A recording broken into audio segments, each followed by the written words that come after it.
So I was taking photos here on the self timer and my left leg fell asleep to a point where I just couldn't get up. I was sitting here for like 10 minutes, but we did it for the gram. No shame. Actually, maybe a little bit of shame, but it's okay. I think it's waking up. I'm just gonna be sitting on this right butt cheek as I'm talking to you. And today I wanted to talk to you about social media. I filmed a vlog a couple days ago when I was doing a photo shoot for like Instagram and just like my brand photos. And I started to look through all this footage I filmed on Sunday, and I realized that it made my life look like not what it usually is. This kind of photo shoot day is probably one day out of 3 months, I would say, and the rest of it is not like that. So just a disclaimer, what you're about to see is just like 0.001% of my life. Most of my life is spent behind the computer, up super duper late, coaching clients, writing a lot, getting frustrated, dealing with technology, on the phone with people. Not that I'm complaining about it, but I'm just saying it's like this, what I do, my coaching business, my online programs, organizing my retreats. What I do actually involves a lot of strategy and work. Like it actually, I consider it my 9 to 5. I wake up, 9 o'clock, I start vlogging, I do emails, I coach clients. So it is like a job, except there are just many different facets to it. But the facets that you see on social make it seem like it's this glamorous thing. What you don't see is that that Sunday, I also got super duper frustrated because I felt like I didn't look good on the camera. I will be super honest with you guys. Dolly and I were trying to get like the picture, and I just didn't like how I was looking. I didn't like how I was turning out. So I was getting a little bit frustrated. You also don't see how I cried that night and got upset about old relationships and friendships, fights with my family, like all of that. Of course, I'm not gonna vlog it. There's ups and downs, and just because I only show the ups doesn't mean there's no downs. And last thing I'm gonna say is that a lot of it is actually really ordinary. And I think that on social media, we either see really high highs, and now that vulnerability is popular and authenticity and being real, we also see people's low lows. Like people post pictures of them crying, or they'll do a side-by-side photo. And I've done all of this because I do wanna show that vulnerability, and I wanna show that not everything is sunshine and rainbows in my life, just like everybody else's life. But we don't post ordinary moments. And by ordinary moments, I mean like when I wake up looking like a hermit and I make coffee and I sit behind my computer and I have writer's block, or going to the grocery store, picking up my little sister from school, all of this stuff, because it's just not interesting.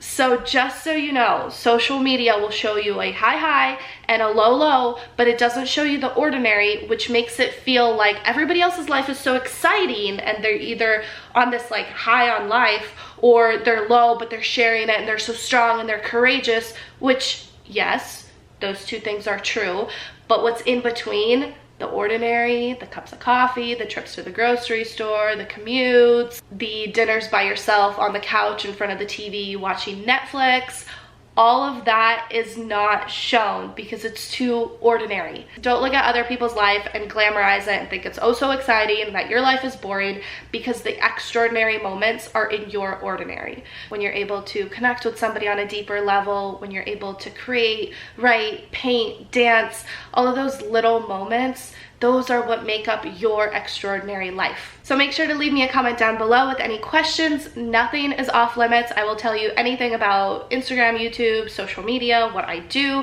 Just leave me questions because I want to know what you want to know, and I hope you enjoy this vlog. Good morning, beautiful people. It is Sunday. Today is gonna be a really good day. I have a photo shoot planned with my friend Ula and my photographer Dolly, both of which you have seen here on the tube before in previous vlogs. So I'm really excited about that.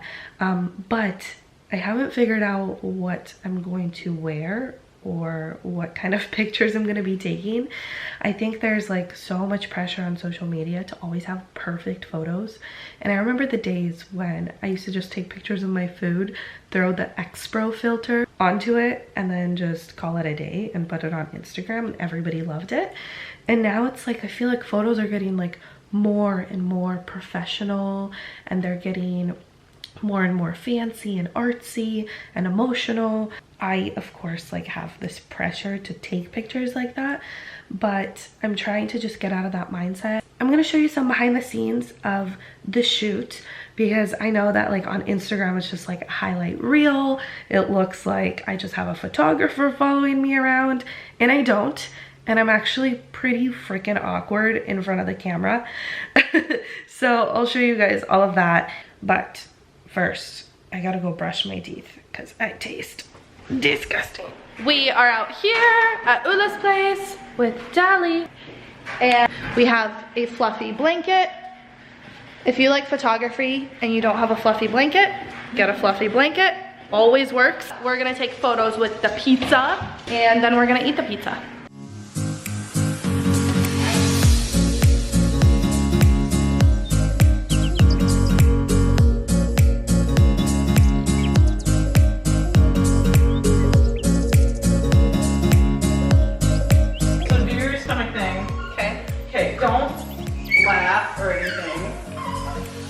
Bend over and spread the arch. Yep.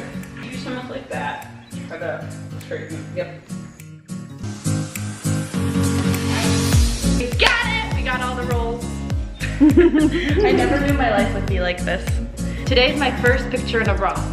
Really? In my like life ever that I'm gonna publish. I have converted her. Yeah.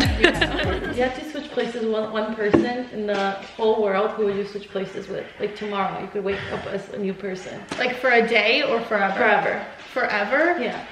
I wouldn't switch places with anyone. This year, 2018, like I've had the highest highs and the lowest lows, but through that, like I feel like I really enjoy myself as a person. Yeah. And I never thought I'd be able to say that. So like the thought of switching with somebody else, I'm like, that lucky person. Do you have one? I'm just obsessed with everything Chrissy Teigen. I just love her. She's so real. Her cheeks are awesome. I love her husband. Her kids are great. She's so funny. You know, they went to Bali. Yeah, and she had a new head wrap every day, and John would sing to her the head wrap So song. basically, if you come to the Bali self-love retreat, we might run into Chrissy and John. Okay, wait, real talk. How do you guys feel about the Kardashians? Controversial. Whoa.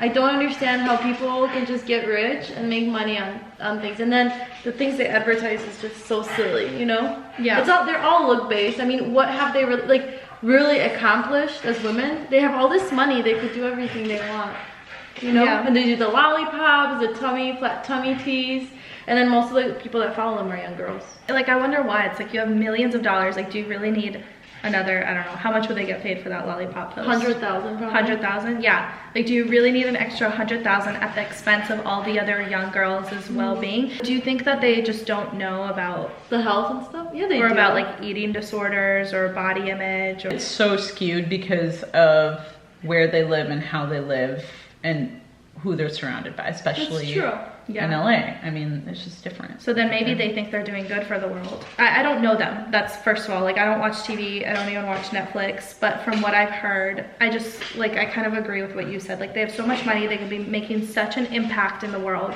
And then they post the lollipop things. But then on the other hand, I'm like, well, if you're a woman and you're about like women's empowerment, then a woman should be able to be whatever she wants to be. But where I go, like, where I don't like it is when it's at the expense of like young, vulnerable girls that look up to these people. I do like their sense of humor. I like Chloe the most. I feel like it's hard for me to relate because our lives are so different, right? Like me, I don't know if I would be how they are if I was in the spotlight. I don't know what that would do to me to have people look at you literally 24/7. You know, I don't have that many followers on the Instagram. I'd look at you 24/7. Yeah, but that's different. I know you love me. I mean, I see what you guys are saying though, and I do agree with that too. I do not necessarily agree with like all the plastic surgery they've had though, that's the thing. But they make themselves really beautiful. They're like pleasing to watch because they're like, I mean, it's fake, you know, and it triggers stuff in women probably. Like, I don't feel but that's why people follow them. That's true. But that might change too, because right now we're into that body shape and society's into it. But okay, tell me if you relate to this. I had a friend who I told her, I was like, I just don't like how Kim posts the thing with the lollipops, and she started sticking up for Kim Kardashian because she was like, I remember in the 90s when everything was like not only stick thin was the style, but also white, super white. And my friend is darker complexions. I think she's like half Middle Eastern, and she's like, when the Kardashians came into the Hollywood world, they were the first women with like dark complexions rocking their curves, and they finally made me feel like sexy for having this butt that I've always had and been ashamed of.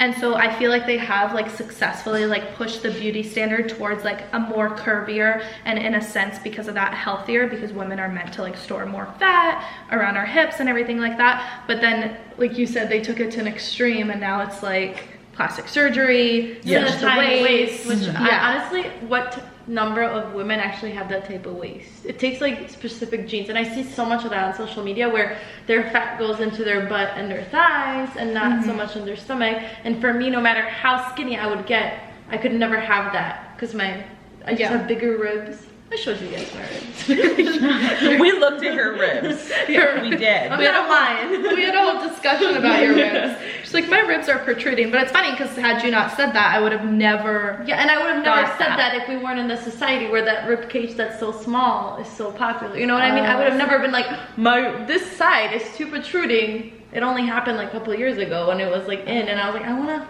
like, you know, I used to wear a waist trainer. And I made my mom believe that rib that's like protruding is bad, so I gotta wear the waist trainer. And she would like support it. She's like, yeah, put your waist trainer on because that will fix your bone. You know, I was like telling her like it hurts, like making up stories. Oh my god. Oh my gosh. Yeah. So the new beauty standard isn't even so much like skinny like the 80s, 90s, but it's like. Well, I remember in the 90s, heroin chic was in. That was the term for it. So it was like almost like super emaciated, like size like 0 was super in. So like not having a butt was in, not having boobs was in. Like you had to be very, very thin. Actually in Poland, maybe it's changing now, but when I lived there 5 years ago, it was like an insult to have a big butt. They're like, big butt, you know? Yeah. No, I don't want my ass to grow. I'm not gonna eat that. And Russian culture, straight up, that's still it. Yeah. Big butts are shame. Yeah. Big anything, I think it's still heroin chic, you said? Heroin chic. Now that I think about it, yeah, a lot of the Russian women that I know are like that look, for sure, and like try to be that look. I mean, the European, like the Eastern European, because I'm Eastern European too, right? Yeah. Still consider it. You asking me what you are? It's much more into that kind of like body, even more than like anything here. With the Kardashians. Just the culture is so like. I will say I love the generation that we live in. Like 2018 has been, I feel like, revolutionary for so many different communities. Like the sexualities, the looks, the race. I feel like it's just been revolutionary.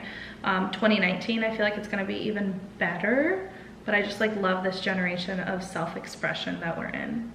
Like I walk out in downtown Phoenix and I watch all these people like expressing themselves in like all sorts of different ways. So instead of it's like one like heroin chic and grunge and like this and that, I go out in Phoenix and it's like all the looks are like in. And the people that rock them the most are the people that I want to just like look at. I'm like, wow, you're so confident and cool. Just like you. Just like you. And you made a huge difference too in the Instagram. The Instagram. With your message. I met you when I needed you, remember? Like you had like a small number of followers and I was there, and you know, you grew so much. So I imagine if you touched my life, you touched a lot of people's lives. I'm gonna cry.